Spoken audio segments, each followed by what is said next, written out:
Publish it anyway. Peter Singer. Imagine living in a world where curiosity is punished and asking difficult questions could cost you your career, reputation, or even your safety. In such a world, progress halts and truth withers in silence. That's why freedom of thought and expression isn't just a luxury. It's the bedrock of every meaningful advancement in society. Without it, we risk clinging to comforting falsehoods, never daring to explore what might actually be true. The pursuit of truth and ultimately human well-being depends on our ability to question, debate, and express, even when it's uncomfortable. Why is it so vital to protect free thought? For one, we never know for certain when we might be wrong. History is littered with once popular beliefs now viewed as abhorrent. Beliefs about race, sexuality, and science that were fiercely defended and brutally enforced.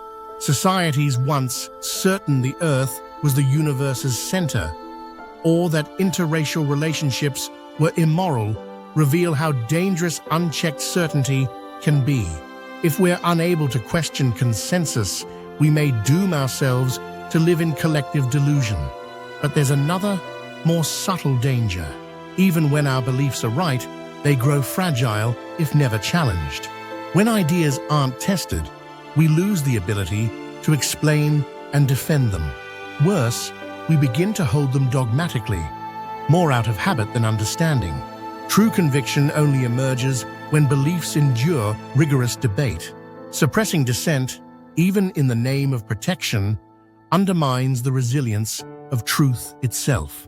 These convictions led me and two colleagues, Francesca Minerva and Jeff McMahon, to launch the Journal of Controversial Ideas.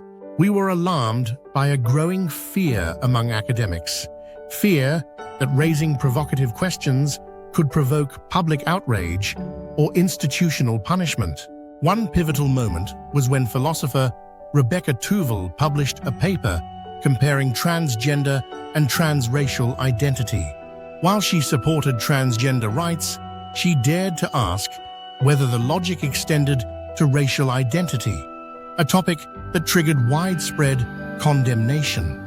Instead of responding with counter-arguments, critics called for her paper's retraction and denounced the journal that published it. This wasn't just a one-off incident. It became clear that universities, once bastions of free inquiry, were buckling under social media pressure, reluctant to defend controversial but intellectually honest discourse. Scholars began self-censoring, not because their ideas lacked merit, but because they feared backlash. In such an environment, how can we expect to uncover new truths? Our journal was created to protect that space for fearless thinking. Submissions are peer-reviewed anonymously, and we offer authors the option to publish anonymously as well, something virtually unheard of in academic publishing. This anonymity isn't about hiding. It's about freeing scholars to explore controversial territory without risking their livelihoods. Interestingly, not all anonymous submissions come from authors afraid of criticism. Some papers we've published had already received favorable peer reviews elsewhere, but were ultimately rejected by editors afraid of political blowback. One case involved a nuanced article on the ethics of blackface, rejected by another journal after the murder of George Floyd increased racial tensions. Despite its academic rigor, the piece was deemed too sensitive. We published it, and the author expressed deep gratitude, not just for the platform, but for the principle we defended. One of the most contested topics in our journal involves transgender issues. Articles that emphasize biological sex over gender identity often receive criticism for potentially harming trans individuals who are already vulnerable to discrimination and mental health struggles. We take those concerns seriously, but the solution to vulnerability is not silencing dissent. Suppressing debate only drives it underground, where bad ideas fester unchallenged and good ideas go undeveloped. John Stuart Mill argued that understanding a truth requires knowing the strongest arguments against it.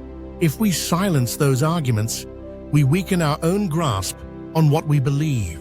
In the case of transgender discourse, feminist voices, particularly those who are gender critical, raise concerns about safety and privacy in women-only spaces.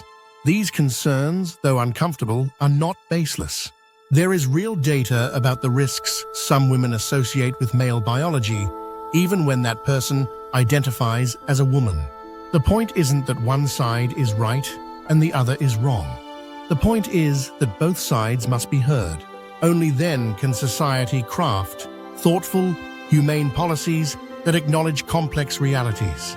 Ultimately, freedom of expression isn't about defending offensive speech. It's about defending the right to explore difficult questions and to do so with honesty and rigor.